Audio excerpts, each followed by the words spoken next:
বিবেক সুধা পর্ব 16।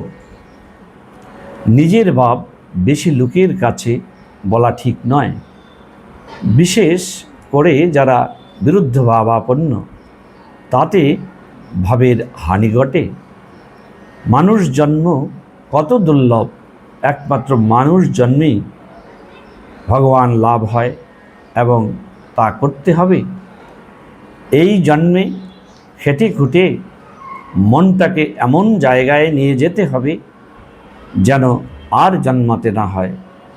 নৈতিক জীবনের সুদৃঢ় ভিত্তির উপরেই আধ্যাত্মিক জীবনের শান্তি মন্দির প্রতিষ্ঠিত, এই কথা সর্বদাই মনে রাখতে হবে।